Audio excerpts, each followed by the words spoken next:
लीलावती बगीचे में नारियल के पेड़ों को पानी दे रही होती है कि तभी उसका बेटा रोहित आता है और वह अपनी माँ से कहता है।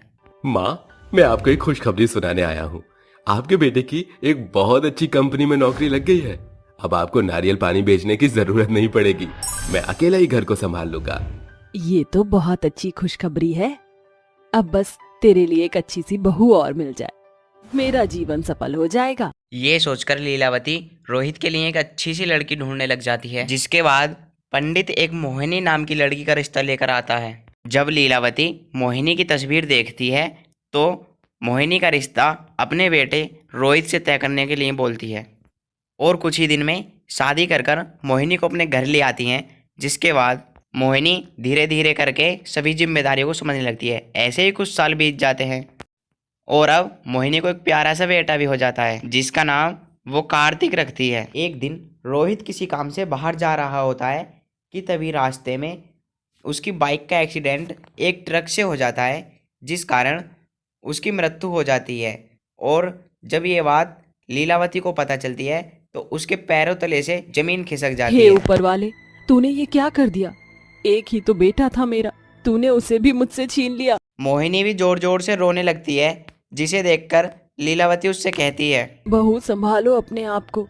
अभी तेरे आगे तेरा बेटा कार्तिक है, तुझे उसकी भी जिंदगी बनानी है। तभी वहां वकील पहुंच जाता है और लीलावती से कहता है।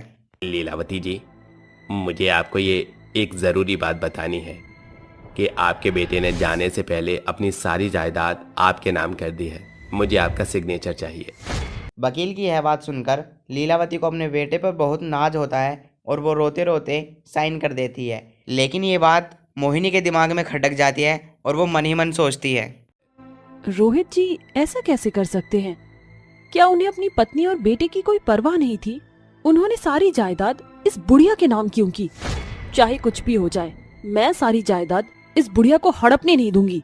उस दिन के बाद मोहिनी लीलावती को बहुत ज़्यादा परेशान करने लगती है।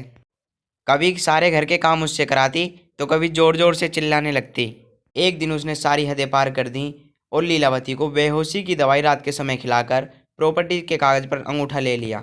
जिसके बाद अगली सुबह उसने लीलावती से कहा। ए बुढ़िया, अब ये प्रॉपर्टी मेरी है और इस घर के ऊपर सिर्फ और सिर्फ मेरा हक है। आज के बाद तू इस घर में नहीं रह सकती। जा अपना बोरिया बिस्तर उठा और यहाँ से दफा हो जा। बेटी, मैं तेरे आगे हाथ जोड़ती हूँ, मेरे ऊपर ऐसा जुल्म ना कर। मैं इस घर में एक कोने में रह लूंगी। अगर तूने मुझे घर से बाहर निकाला तो मैं कहाँ भटकूंगी?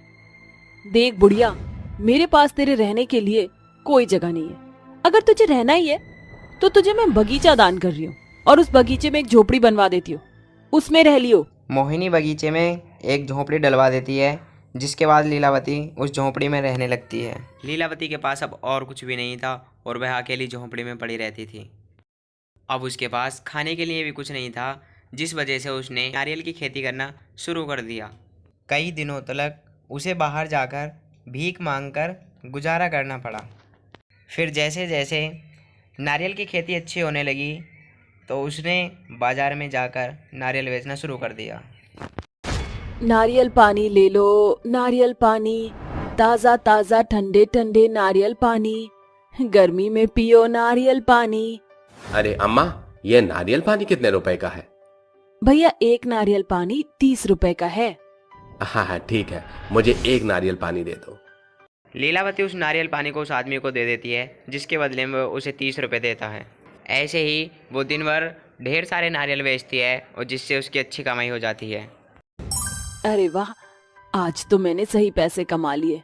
ऊपर वाला जब भी देता है छप्पर फाड़ कर देता है। ये सोचकर वो शाम होते होते अपने घर आ जाती है और खाना खा करके सो जाती है। ऐसे ही वो कई दिनों की लगातार मेहनत और नारियल की अच्छी खेती के कारण वो एक अपनी दुकान खोल लेती है। लीलावती शुरू से ही बहुत मेहनती थी, जिसकी वजह से उसकी दुकान एक फैक्ट्री में बदल गई।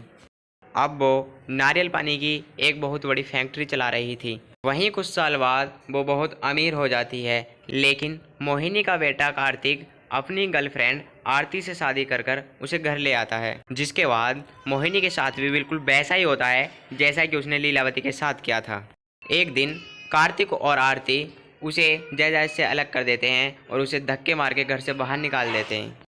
बेटा, मैं तुम्हारी माँ हूँ, तुम मेरे साथ ऐसा कैसे कर सकते हो? मैंने अपना पेट काट काट कर तुम्हें पाला है और तुम्हें जरा भी शर्म नहीं आई ऐसे करते हुए? अरे सासू माँ, आप ये कैसे भूल सकती हो कि अब आपका बेटा नहीं, मेरा पति है। अब वो सिर्फ और सिर्फ मेरे इशारों पर ही चलेगा। अपना बोरिया बिस्तर उठाओ और यहाँ से चलती बनो। आरती और कार्तिक मोहिनी को घर से बाहर निकाल देते हैं। बेचारी मोहिनी इधर उधर की ठोकर खाने लगती है और सड़कों पर भीख मांगने लगती है। एक दिन वो सड़क के किनारे पर पड़ी थी, तभी उसकी नज़र एक मंदिर पर पड़ती है जहाँ एक बूढ़ी औरत खाना बांट रही थी। बहुत जोरों से भूख लगी है, कुछ खाने को नहीं है। लगता है वहाँ कोई भला इंसान गरीब लोगों में खाना बांट रहा है। ये सोचकर मोहिनी किसी तरह मंदिर की सीढ़ियों तक पहुंच जाती है और वो लाइन में लग जाती है, लेकिन तभी उसकी नज़र उस बूढ़ी औरत पर पड़ती है जो खाना बांट रही थी। ये तो मेरी सास लीलावती है। मैंने इनका कितना अपमान किया था, आज वही सब मेरे साथ हुआ है। अब मैं उनके सामने कैसे आऊंगी? ऊपर से मुझे भूख भी बहुत जोरों से लगी है। अब मैं क्या करूं? मेरे पास और कोई चारा भी तो नहीं है। मोहिनी अपने पल्लू से अपना मुंह छुपा लेती है और लाइन में लगी रहती है। जैसे ही उसका नंबर आता है तो लीलावती की नज़र उसके चेहरे पर पड़ती है, जिसके बाद लीलावती की आंखों में आंसू आ जाते हैं और वो उससे कहती है, अरे बहू रानी, तुम यहाँ क्या कर रही हो? तुम्हारा ये हाल किसने किया? मोहिनी फूट फूट कर रोने लगती है, जिसके बाद लीलावती को वो उन सारी परेशानियों को बताती हैं जो उसके साथ हुई थी। माँ जी, मेरे पिताजी ने मुझे बचपन में कहा था कि जैसे तुम कर्म करते हो वैसे ही भोगते हो। आज वही सब मेरे साथ हुआ जो मैंने आपके साथ किया, वही मेरे साथ भी हुआ। Karma is always right. बहू रानी, जो हुआ उसे भूल जाओ। तुम्हें अपनी गलती का पछतावा है, मेरे लिए इतना ही काफी है। आज से तुम मेरे साथ ही रहोगी। लीलावती मोहिनी को अपने साथ ले जाती है, जिसके बाद वो दोनों खुशी खुशी रहने लगती हैं।